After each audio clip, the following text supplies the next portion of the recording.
एक बच्चे ने ईरान में जन्म लिया। बच्चे का नाम माबद रखा गया। क्या नाम रखा गया? माबद। ईरान में जन्म लिया। बच्चा अमीर घराने का था।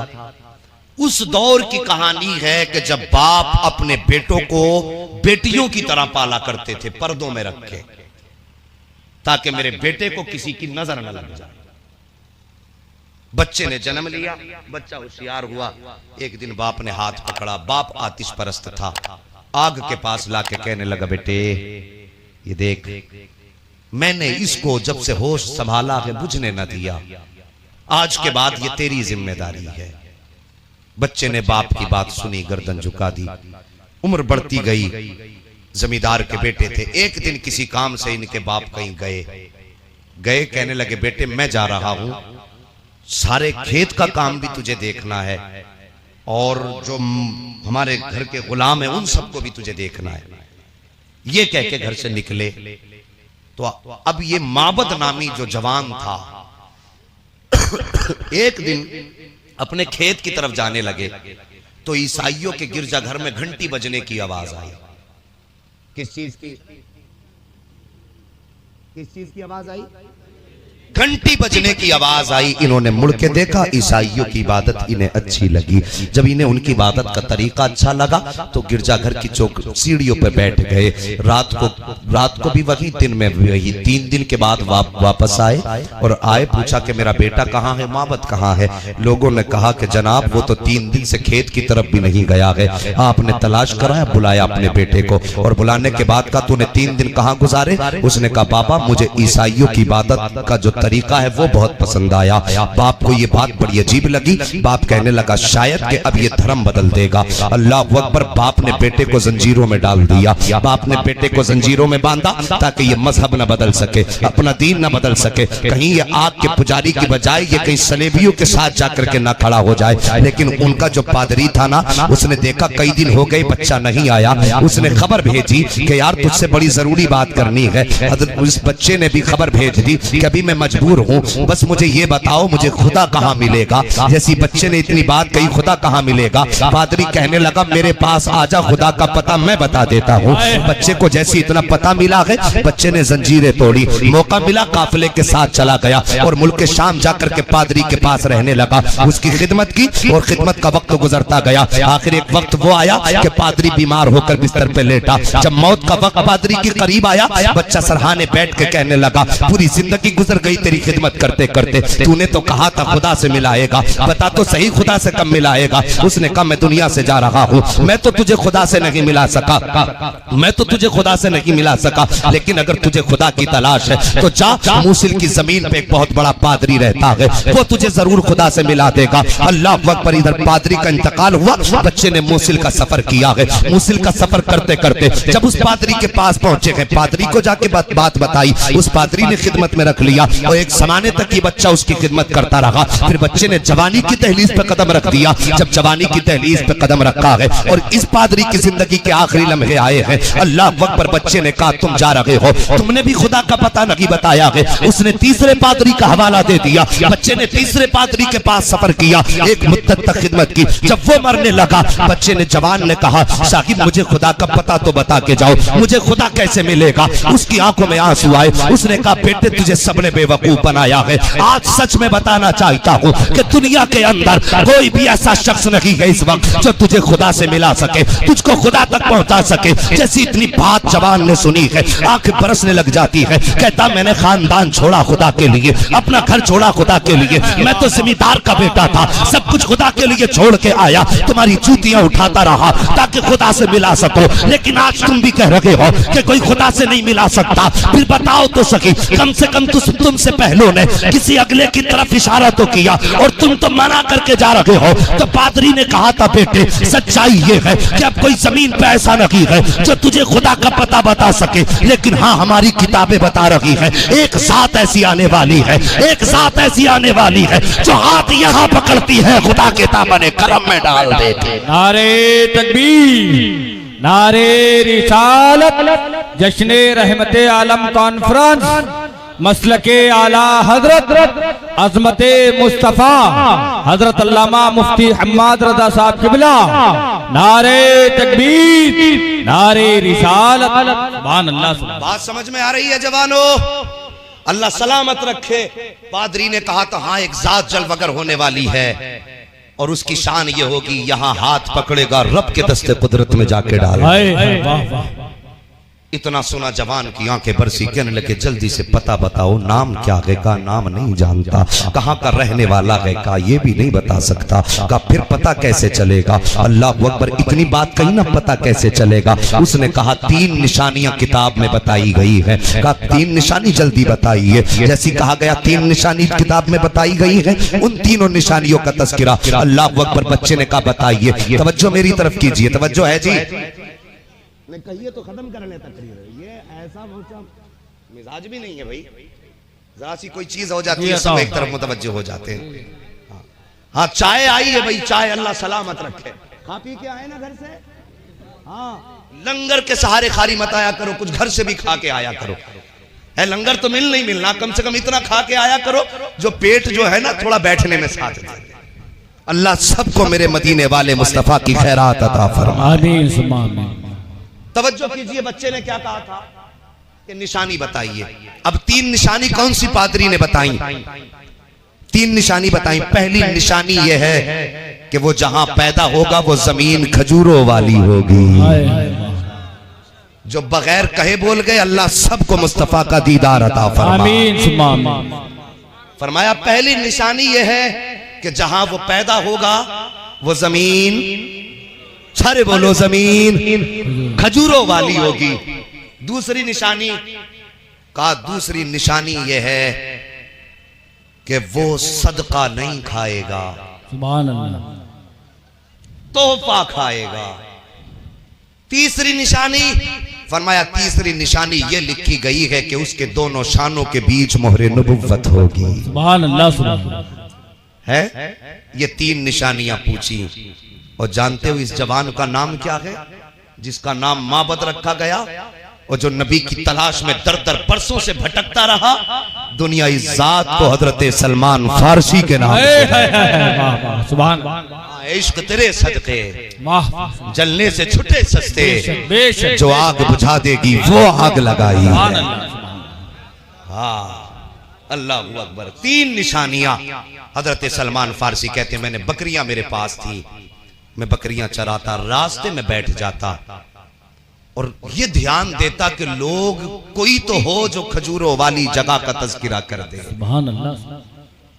जाएं तो कहां जाएं?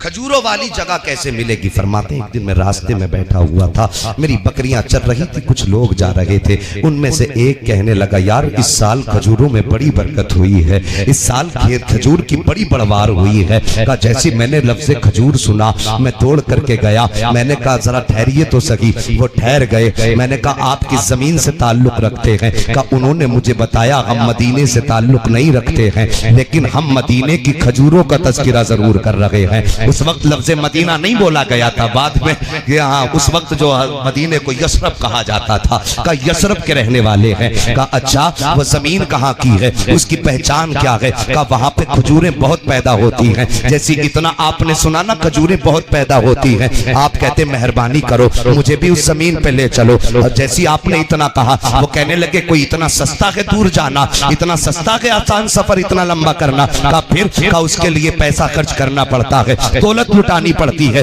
आप कहते मैंने कहा जितनी बकरियां हैं सारी ले लो, कम से कम मुझे खजूर वाली जमीन पे लेके चलो। फरमाते उन्होंने मुझे साथ लिया, मेरी बकरियां सारी ले ली। कहते मैं चूंकि हसीन भी था और मैं कम उम्र भी था, उन लोगों की नीयत बदल गई। उन्होंने जाकर के मुझे रास्ते में मारा कूटा और मारने के बाद गुलामों की सफ में बाजार में जाके खड़ा कर दिया। अब मेरी बोली लग रही है। जब बोली लग रही थी मेरी आंखें रो भी रही थी, लेकिन खुशी भी थी, कम से कम खजूर वाली जगह का जिक्र तो सामने आ गया है। कहते हैं मैं रोता रहा और लोग बोलियां लगाते रहे। मैं कहता था या अल्लाह मुझे जमीन भी देना तो खजूरों वाली दे देना। या अल्लाह अगर पिक भी जाऊं तो उस शहर तक पहुंच जाऊं जिस शहर की तलाश में दर दर भटकता रहा हूं। अल्लाह अकबर फरमाते हैं कि जब मुझे लोगों ने खरीदा और बेचने वालों ने कोड़ियों में बेचा, लोग मुझे लेके चले हैं। जब लेकर के चले तो मैंने उनसे कहा था जो चाहो खिदमत ले लेना, जो चाहो काम ले लेना, लेकिन इतना बता दो कि कहाँ के रहने वाले हो,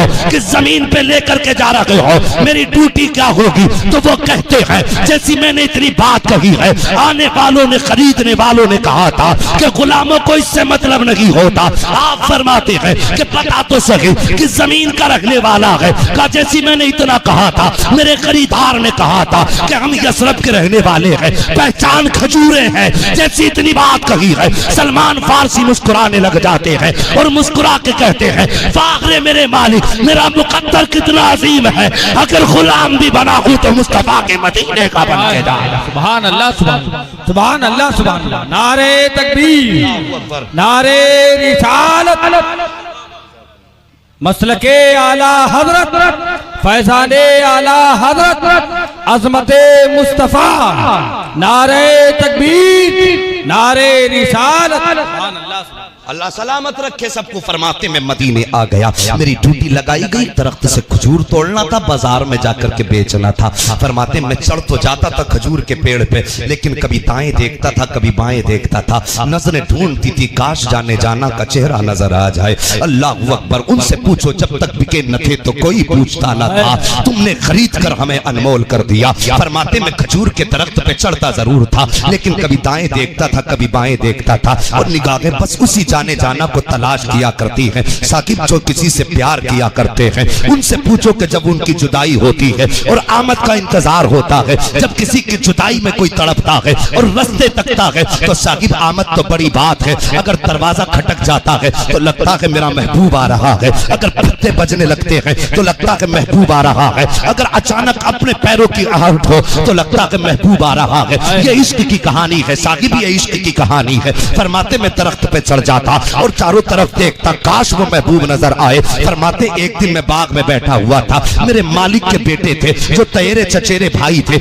आपस में बातें कर रहे थे। यार तुमने सुना है कि मदीने में कोई ऐसा आया है कि जिसने नबुव्वत का दावा कर दिया है। फरमाते मैं खजूर के पेड़ पर था, नीचे ये बातें हो रही थी। कहा ये बात जैसी कानों तक आई है मुझे ऐसा लगा कि मैं गिर जाऊंगा, हाथ साथ छोड़ देंगे। बस कहते मैं जल्दी से नीचे उतरा और मैंने कहा यार जरा एक बार फिर से बता दे तूने किसकी कहानी छेड़ी है। कहते मैंने इतना कहा था, उन्होंने मेरे मुंह पे तमाचा लगाया और कहा गुलामों का काम नौकरी होता है, आकाओं के मामले में दखल नहीं दिया करते। कहते मुझे मारा गया, मैं फिर काम में लग गया, लेकिन बस मौके की तलाश में था, काश किसी दिन मुस्तफा से मुलाकात हो जाए। अल्लाह अकबर। कहते हैं कि मुझे पता चला कि वो महबूब अभी मदीने नहीं आया है, मदीने से पहले जहाँ पे आज मस्जिद कुबा मौजूद है उसी जमीन पे जलवगर है। फरमाते कि बस मुझे पता चला कि आप वहाँ पे बैठे हुए हैं। कहते पादरी ने कहा था, मुझे बताया था कि वो सदका नहीं खाया करते हैं, तोहफा खाया करते हैं। फरमाते मैंने खजूर इकट्ठा की है, बड़ी बड़ी अच्छी खजूर,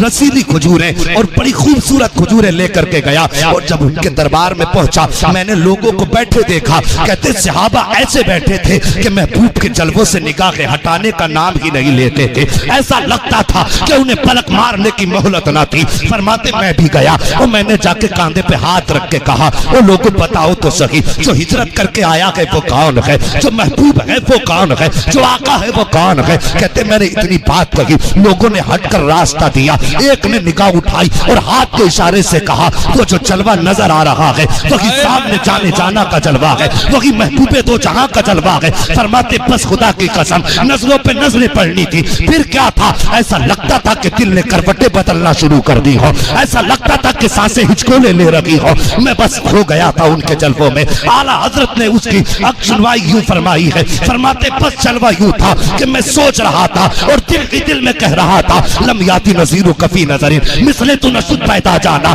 जगराज को ताज तुरे सरसों है तुझको शहीद तो सरा जाना, और रूह फिदा का फसीद हर का ये शोला दिगर बरसन इश्का मोरा तन मन धन सब फूक दिया ये जान भी प्यारे चला। हाय हाय नारे तकबीर, नारे रिसालत। हजरत अल्लामा मुफ्ती हम्माद रजा साहब किबला कलामे आला हजरत, नारे तकबीर, नारे रिसालत। है जी तवज्जो आपकी? बेशक। अभी थके तो नहीं है? अल्लाह सलामत रखे, आपकी नस्लें आबाद हो, आमीन। और जो नस्लें आए अल्लाह उन्हें मसलक के आला हजरत का सच्चा पक्का वफादार बना दे। आमीन। हाँ बस तवज्जो कीजिए। फरमाते में गया वो, मैंने कहा जलवा दिखाओ। कहते मैंने जब नजर डाली ना पहले आका के चेहरे पे तो बस आका का होके रह गया। वो साहिब उनकी तो कहानी अजीब है। उन्हें रब ने अपना महबूब बना के पैदा किया। यार अगर तू और मैं ये सोचते हैं कि मेरा महबूब सबसे हंसी हो, तो फिर जो कायनात का पैदा करने वाला है उसने अपना हबीब कितना हसीन बनाया होगा। सोचो जरा कितना हसीन बनाया होगा। बेशक। फरमाते मैं गया, मैंने पूछा कहाँ हैं? लोगों ने इशारा कहा वो बैठे। कहते बस खो गया। मैं आगे बढ़ा, मैंने अपने आप को संभाला, खजूरें पेश की। मैंने की मोहतरम ये सदका लाया हूं। फरमाते जैसी मैंने इतना कहा, मेरे नबी ने हजरत उमर की तरफ इशारा किया। फरमाया उमर ये खजूरें लो और लोगों में तकसीम कर दो। फरमाते इतनी खूबसूरत और मीठी खजूर थी, और मैं चुन के इसलिए ले गया था कि अगर कच्ची नीयत होगी तो बहक जाएगी। फरमाते लेकिन मैं ताज्जुब में था। नबी ने कहा उमर तकसीम कर दो। कहने थे मेरी खजूर पटती रही, लोग खाते रहे। मैं एक निगाह खजूर पे डालता था, दूसरी निगाह हुजूर पे डालता था। कभी खजूर देख रहा था, कभी हुजूर देख रहा था। कब बस पूरी सारी खजूरें खत्म हो गई, नबी ने कोई खजूर नहीं खाई है। कहते मेरी पहली निशानी पूरी हो गई, मुझे खुशी हुई। फरमाते अगले दिन आया, मैंने बाग में से सूखी सूखी खजूरें ली जो न देखने में अच्छी न खाने में अच्छी, और उन्हें लेकर के गया। मैंने कहा हुजूर ये तोहफा है। कहते हैं जैसे मैंने इतना कहा, सरकार ने फौरन एक खजूर उठाई, सबसे पहले मुंह में डाली, और डालने के बाद फरमाया अब ये तकसीम फरमा दो। कहते मैं पहचान गया ये वही है जो सदका नहीं खाते हैं, तोहफा खाया करते हैं। उसके बाद कहते हैं 2 निशानियां मुकम्मल हो गई थी। कहते हैं बस अब दिल था कि संभलने का नाम नहीं ले रहा था, मन था कि मचला जाता था, आशिक इश्क था कहता था कदमों से लिपट जा। लेकिन अक्ल कहती थी अभी एक निशानी रह गई है, अभी एक अलामत रह गई है कि अभी इन कंधों के दरमियान मोहरे नबुव्वत है। वो कब देखेगा, कैसे देखेगा? कहते बड़ा परेशान था, कहीं मोहरे नबुव्वत कैसे मिलेगी। फरमाते एक दिन मुझे पता चला कि मदीने में किसी का इंतकाल हुआ है और नबी नमाज जनाजा पढ़ाने आ रहे हैं। फरमाते मैं दौड़ा बाग से गया और जाके वहीं पे खड़ा हो गया जहाँ पे सरकार खड़े थे। फरमाते सरकार ने एक चादर तहबंद की जगह पहन रखी थी, दूसरी चादर सरकार ने अपने शानों पे डाल रखी थी। कहते मैं कभी इधर जा रहा था, कभी उधर जा रहा था, लेकिन मोहरे नबुव्वत नजर नहीं आ रही थी। कभी आगे खड़ा होता था, कभी पीछे खड़ा होता था। फरमाते में बड़ा बेचैन था और जाके पीछे खड़ा हुआ, और जाने के बाद खड़े होकर सोचने लगा या अल्लाह कोई तो झोंका चला दे जो तेरे महबूब की चादर को हटा दे और मुझे इनकी मोहरे नबुव्वत नजर आ जाए। कहते मैं ये सोच ही रहा था कि इतने में नबुव्वत वाला चेहरा मेरी तरफ हुआ है, और आका फरमाते हैं बता तो सही क्या सोच रहा है, मोहरे नबुव्वत देखनी है तो परेशान क्यों है? फरमाते यूं चादर हटाई है और मैंने मोहरे नबुव्वत देखी है। फरमाते बर्दाश्त न कर सका, जाके कदमों से लिपट गया और मैंने कहा था आका अब देर न कीजिए, हाथ बढ़ाइए, कलमा पढ़ा के गुलामी में ले ली। हाय हाय वाह वाह, सुभान अल्लाह सुभान अल्लाह। नारे तकबीर, नारे रिसालत।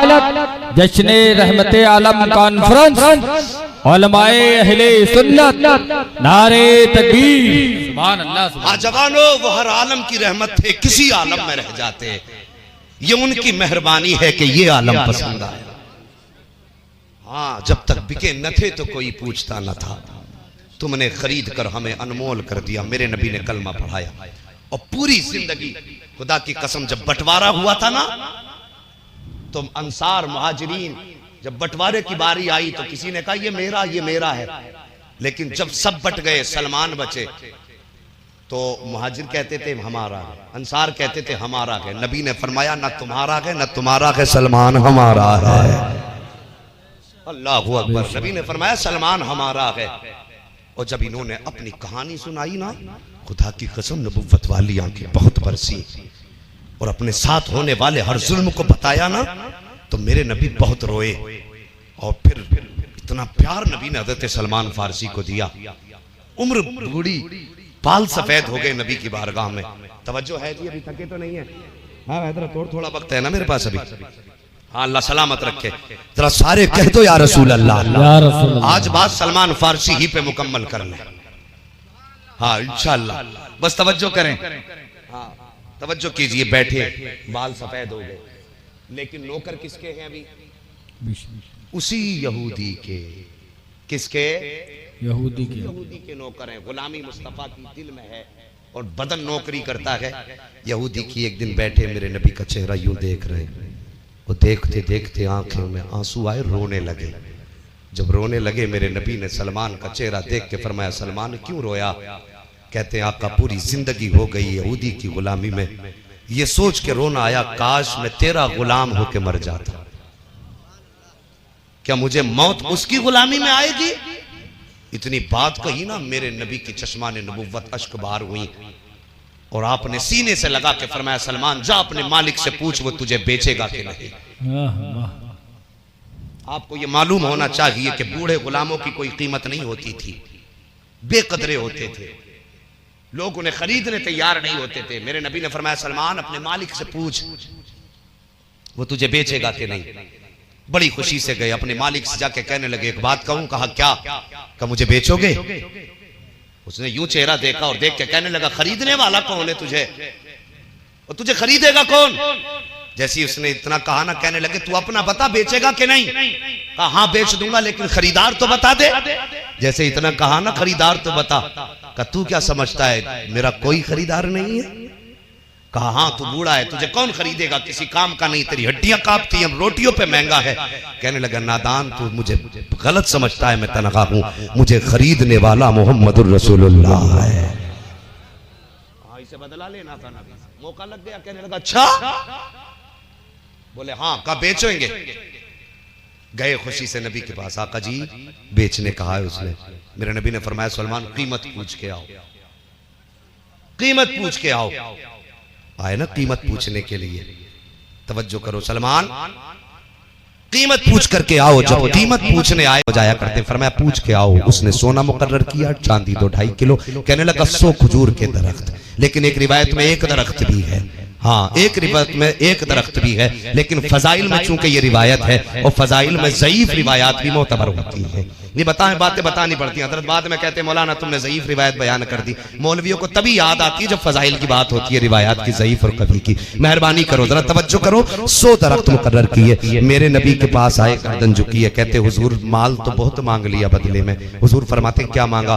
कहने लगे कि एक साथ सोना जो भी उसने मुकर्रर किया था, सोने की कीमत जो भी थी मुझे याद नहीं रही, बहरहाल एक अंडे से कुछ ज्यादा थी। इतनी सोने की कीमत तकरीबन 2.5 किलो चांदी का इतनी मांगी और 100 खजूर के दरख्त। मेरे नबी फरमाते जाओ उससे कह दो मुझे सौदा मंजूर है। अब ये जानते थे नबी के घर में कई दिन चूल्हा नहीं जलता है, हफ्ते हफ्ते हो जाते हैं कि सरकार के घर चूल्हा ही नहीं जलता, तो इन्हें कीमत बड़ी लग रही थी। लेकिन जैसी मेरे नबी ने कहा जाओ कह दो सौदा मंजूर है, दिल की कलियां खिल गई और दौड़ के जाके कहने लगे कि मेरे नबी को सौदा मंजूर है। कहा इतनी कीमत मंजूर कर ली? तो आप मुस्कुरा के कहने लगे नादान तूने बहुत थोड़ी कीमत लगाई थी, तूने मेरे खरीदार को पहचाना ही नहीं था। अगर तू पहाड़ भी मांग लेता सोने का मेरा महबूब अता कर देता। हाँ इतनी बात कही, आए नबी की बारगाह में कहा, उसने कहा लेकिन याद रखना ये मोहलत 7 दिन की है, 7 दिन में मुझे कीमत चाहिए वरना बेचूंगा नहीं। सलमान फारसी आई, या रसूल अल्लाह अब कैसे खरीदा जाऊंगा, 7 दिन की बात है, खजूर का एक भी दरख्त नहीं है। मेरे नबी फरमाते कितने दिन है? का हुजूर 7 दिन है। फरमाया ठहर जा भी तो वक्त काफी है। 1 दिन गुजरा, 2 दिन गुजरा, 3 दिन जब गुजर गए ना, सलमान फारसी नमाज पढ़ के बैठ गए हुजूर के आगे। आका सलमान फारसी का चेहरा देख रहे, समझ रहे थे। मेरे सरकार ने फरमाया सलमान उदास क्यों हो? कहते हुजूर दिन भी 3 रह गए, चीजें भी 3 बाकी हैं। आका सौदा कैसे मुकम्मल होगा? आका फरमाते परेशान क्यों होता है? इतने में कोई खातून आई, अंडा लेकर के आई। आका करीम ये मेरी तरफ से तोहफा कबूल फरमाए। मेरे नबी ने फरमाया सलमान जी या रसूल अल्लाह। कहा उठ के खड़ा हो जा, उठ के खड़ा हो जा। उठ के खड़े हुए, फरमाया दामन फैला। सलमान फारसी ने यूं दामन फैलाया, आका करीम ने अंडा रख दिया और फरमाया जा उससे जाके कह देना तूने सोना मांगा तो सोना लेकर के आ गया। सुभान अल्लाह, सुभान अल्लाह। तवज्जो कीजिए, नबी ने रखा क्या अंडा, कहा क्या है? नहीं समझे, अब भी नहीं समझे, फिर कब समझोगे? रखा क्या, कहा क्या? सोना। अल्लाह अकबर। सलमान फारसी गए और आज तो चाल भी बदली है, ढाल भी बदला है, बड़ी खुशी से जा रहे हैं। देखा मालिक ने बड़ी तेजी से आगे बढ़ा, कहने लगा कैसे आए? कहा सुन तेरी पहली कीमत लेकर के आ गया हो। कहा क्या लाया है? कहा खोल के देख। जैसी खोल के देखा, फरमाते हाँ हाँ, जब नबी ने रखा तो अंडा था, जब दामन खोला तो सोना हो चुका था, सोना हो चुका था। अल्लाह अकबर। फरमाते मैंने सोना दिया, उसने तोल के देखा, कीमत बराबर निकली। मैं आ गया दौड़ा दौड़ा। अगले दिन फिर नमाज पढ़ी, मैं बैठ गया आका के पास। हुजूर का जी का एक चीज हो गई, अभी दो रह गई है। मेरे नबी ने फरमाया दूसरा क्या था? कहा 2.5 किलो चांदी। जब परेशान हुए, कहने लगे हुजूर सूरज छुपने लगा है। आका फरमाते जा दामन मिट्टी दामन में भर के ले आ। मिट्टी दामन में भर के लाए। नबी ने हाथ लगाया, फरमाया जा कह देना तेरी दूसरी कीमत आ गई है। फरमाते मैं मिट्टी लेकर के गया, दामन खोला, सोना मौजूद था। अल्लाह अकबर। रह गई तीसरी बात। वो अपने यारों के बीच में बैठ के कहने लगा गलती हो गई, सोना भी कम मांग ली या चांदी भी कम मांग ली, ज्यादा मांगना चाहिए था। लोग कहने लगे तूने सस्ता सौदा कर दिया। वो कहता यार तुझे पता नहीं है, एक काम मैंने बहुत अक्लमंदी का किया है। कहा क्या? क्या इसकी कीमत में 100 दरख्त खजूर के भी रखे हैं, वो कहां से लाएंगे, वो कहां से लाएंगे? एक कहने लगा उसकी बैठक का नादान, जिसने अंडे का सोना बना दिया, चांदी की मिट्टी बना दी, 100 पेड़ उसके लिए कौन से मुश्किल हो सकते? 100 पेड़ कौन से बड़ी बात है उसके लिए? जब इतनी बात कही ना तो कहने लगा देखते हैं। अब जब आया ना तीसरा दिन, छठा दिन आया। कौन सा? छठा दिन। हाँ छठा दिन आ गया। सलमान कहने लगे हुजूर दिन 2 रह गए, आज का और कल का, काम बहुत बड़ा रह गया। फरमाया कौन सा काम का हुजूर? दरख्त कहां से लाएंगे खजूर के? फरमाया परेशान क्यों होते हो, अभी तो एक दिन पूरा बाकी है ना। अल्लाहू अकबर। कौन देता है देने को मुंह चाहिए, देने वाला है सच्चा। हमारा नबी फरमाते दिन काफी है। अल्लाह अकबर। जब शाम हुई, फरमाया सलमान जी या रसूल अल्लाह मेरे अली को बुलाया जाए। हजरत अली को बुलाया गया। फरमाया अली जी या रसूल अल्लाह का खजूर की 100 गुठलियां तलाश करके लाओ। 100 गुठलियां खजूर की। गए कहीं मुकम्मल गुठली ना मिली। कहते हैं सरकार मुकम्मल गुठली तो नहीं मिली, कोई आधी है, कोई पौन है, कोई पाव है। आका फरमाते अगर टुकड़ा भी मिल जाए ना, अली छोड़ के मत आना, लेकर के आना। लेकर के आए 100 टुकड़े। लाने के बाद कहते हैं हुजूर ले आया हो। आका अब क्या करना है? मेरे नबी मुस्कुराए। सलमान फारसी का चेहरा देखा, कहा अली, कहा जी या रसूल अल्लाह, का फावड़ा उठा लो। आका करना क्या है? फरमाते देखते नहीं हो चल के जंगल में सलमान का बाग लगाना है। वाह वाह बेशक सुभान अल्लाह। छोटी बात थी, एक रात का वक्त है, करना क्या? सलमान का बाग लगाना है। फरमाया सलमान गड्ढा खोदो। सलमान गड्ढा खोद रहे हैं। नबी बीज रखते जा रहे हैं, अली मिट्टी डालते जा रहे हैं, मिट्टी डालते जा रहे हैं। यहूदी बैठा हुआ तमाशा देख रहा था, कहने लगा फंस गए, लगता है बिक गया, ये भी गया, अब ये भी पैदा हो जाएंगे। कहने लगे अब तो कहानी खराब है। बैठे सर जोड़ के बोले कुछ तो बता क्या करना है। एक कहने लगा इन्हें जाने दो, जैसी चले जाएंगे ना तो गुठली निकाल के हम तुम ले जाएंगे, जमेंगे कहां से? अल्लाह अकबर। नबी ने गुठली डाली है, अली ने मिट्टी डाली है। सोच तो सकी जब गुठली डालने वाला नबी हो, मिट्टी डालने वाला अली हो, फिर उस दरख्त को जमने से कौन रोक सकता है? किसकी पावर है जो जमने से रोके? नबी गए हैं और इन्होंने 100 की 100 गुठली निकाली है, गठरी बांधी। यहूदी लाया अपने घर, सर के नीचे तकिया बना के सो जाता है। लेकिन या इसे मालूम नहीं था फानूस बन के जिसकी हिफाजत हवा करे, वो शम्मा क्या बुझे जिसे रोशन खुदा करे। इसने गुठली निकाली है, अपनी घर आके बैठा, यारों में बैठ के बातें करता है। अब कल जब पेड़ नहीं होंगे तो इनका नबी शर्मिंदा हो जाएगा, इनका नबी शर्म से गर्दन झुका देगा। मगर उन्हें मालूम नहीं था अल्लाह अकबर के किससे पाला पड़ गया है, किससे फेंटा पड़ा के जानते तक ना थे। गुठली तो निकाल लाए हैं, लेकिन सलमान फारसी कहते हैं सारी रात में करवटें बदलता रहा, इसलिए कि आने वाली सुबह हजरत सलमान फारसी की जिंदगी की मेराज की सुबह थी। आज यहूदी की गुलामी से आजादी का दिन होने वाला था। फरमाते मुझे रात भर नींद न आई, मैं करवटें बदलता रहा। जैसी करवटें बदलता रहा, कहते सुबह का सवेरा नमूदार हुआ है, जैसी सफेदी फैली है, दुनिया उठ के काम की तरफ जा रही थी, सलमान फारसी बाग की तरफ जा रहे थे। सुभान अल्लाह। कहते बाग की तरफ में गया, तवज्जो है ना, बाग की तरफ गया और फरमाते मैं गया और मैंने जाके देखा ना तो 100 के 100 पेड़ खड़े हुए थे। सुभान अल्लाह। और फरमाते खड़े ही नहीं थे, शर्त ये थी कि उस पे फल हो वो भी पका, फल हो वो भी पका। फरमाते निगाह उठाई ना तो सारे पेड़ों पे फल लगे थे, सारे के सारे पके थे। अल्लाह अकबर। कहते मैं दौड़ा नबी की बारगाह में, कहते हुजूर शर्त तो पूरी हो गई, अब मैं यहीं रह जाऊं?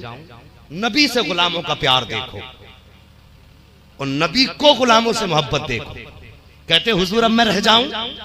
आका फरमाते ना, उसकी चौखट पे चला जा और हम तुम्हें इज्जत से बुलाएंगे ताकि दुनिया जान ले मोहम्मद गुलामों से कितनी मोहब्बत करता। ऐसे थोड़ी रुकना है। कहते मैं वापस चला गया तो मैं जाके लेटा, ये बड़ा खुश था कि बिकने वाला तो है ही नहीं। कहा मैं इसके सामने गया ना तो नबी ने फरमा दिया था जाके कुछ कहना मत, अपने काम से काम रखना। फरमाते मैं अपना काम करता रहा, इसका चेहरा देखता रहा, अपना काम करता रहा, इसका चेहरा देखता रहा। एक बार कहने लगा, उसने चेहरा देखा मेरा और देख के कहने लगा क्यों इतना खुश होता है, अब तो बिकने वाला है नहीं, पेड़ तो जमे नहीं होंगे। फरमाते नबी ने मना कर दिया था इसलिए चुप था। का काम में था, अचानक दरवाजे पे दस्तक हुई है। जैसी दरवाजे पे दस्तक हुई आवाज आई कौन? मैंने कहा अली आया है। कहा किस लिए आए हो? का दरवाजा खोल। मैंने दरवाजा, उसने दरवाजा खोला। मैंने कहा सलमान कहाँ है? का शर्त अभी पूरी नहीं हुई है। का सलमान बता कहाँ है? कहते मैंने इतना कहा सलमान फारसी बाहर आए। मैंने कहा हजरत अली फरमाते सुन, तेरी तीनों तूने सोना मांगा वो भी तुझे मिल गया, चांदी मांगी वो भी तुझे मिल गई, और रह गई बात खजूरों की तो 100 पेड़ तेरे के सलमान हमारा है, 100 पेड़ तेरे के सलमान हमारा है। इतनी बात के यहूदी कहने लगा किस पेड़ की बात करते हो, पहले दिखाओ ना कि है कि नहीं। फरमाते जैसी इतना हजरत अली ने सुना कहने लगे चल। हाथ पकड़ा है, इधर सलमान चल रहे हैं, इधर अली चल रहे हैं, लेकर के बाग के सामने पहुंचे हैं। अब जो इसकी नजर उठी है कि झुकने का नाम ही नहीं ले रही है। आप फरमाते हैं कि सोन ये खजूर भी तेरे हैं, सोना भी तेरा है, चांदी भी तेरी है, सलमान हमारा है। उसने कुछ ना कहा, कहने लगा बात समझ में नहीं आई है, बताओ तो सही ये बाग जमा कैसे है? गुठली तो मैं ले गया था। हजरत अली ने इशारा किया, एक खजूर उठा के दी, का खा के दिखा, पता पका है कि नहीं पका है। जैसे मुंह में डाला है तो जायका चखाना मकसद ना था बल्कि गुठली दिखाना मकसद था। जब मुंह में डाली थी तो गुठली ना थी। कहने लगे 100 पेड़ तेरे हैं, सलमान हमारा है। जब चलने लगे हैं आया तोड़ करके, का सौदा अब यहाँ नहीं होगा बल्कि मोहम्मद की चौखट पे होगा। आने के बाद आया सोना रखा, कहने लगा हुजूर ये सोना भी तुम्हारा है। चांदी निकाली, ये चांदी भी तुम्हारी है। और रह गई बात बाग की तो आका बाग भी तुम्हारा है। का तूने तो सौदा किया था। कहने लगा सौदा वो नहीं था जो पहले हुआ था, सौदा तो अब होगा। ए आका सोना भी तुम्हारा है, चांदी भी तुम्हारी है, बाग भी तुम्हारा है, सलमान भी तुम्हारा है। बस इतना कह दो कि मैं गुलाम भी तुम्हारा हो। नारे तकबीर, नारे रिसालत, जश्न रहमते आलम कॉन्फ्रेंस, मसलकी आला हजरत आमदे हुजूर सैयद हुसैन मियां साहब किबला, हजरत अल्लामा मुफ्ती हम्माद रजा साहब किबला। नारे तकबीर, नारे रिसालत। हाँ साहिब जब तक बिके न थे तो कोई पूछता न था, तुमने खरीद कर हमें अनमोल कर दिया। दुनिया में बड़े बड़े ताज वाले पैदा हुए लेकिन उनके निशान जनाजों के साथ खत्म हो गए। लेकिन खुदा की कसम मोहम्मद की चौखट पे अजान देने वाला बिलाल हबशी जरूर था, गुलाम जरूर था, लेकिन आज तक हूरों के हुस्न का और हुराने जन्नत के हुस्न का सबसे बड़ा सबब बन गया है। जब मेरे नबी ने कहा था ना कि मैंने इस हूर का निकाह अपने बिलाल से करना है, तो हूर ने कहा था आका बिलाल तो बहुत काला है। सरकार ने फरमाया चुप हो जा, ये तू कह रही है, अभी मैंने अपने बिलाल से तो पूछा तक नहीं है। वाह वाह बेशक। हाँ कौन नजरों में चढ़े देख के तलवा दे।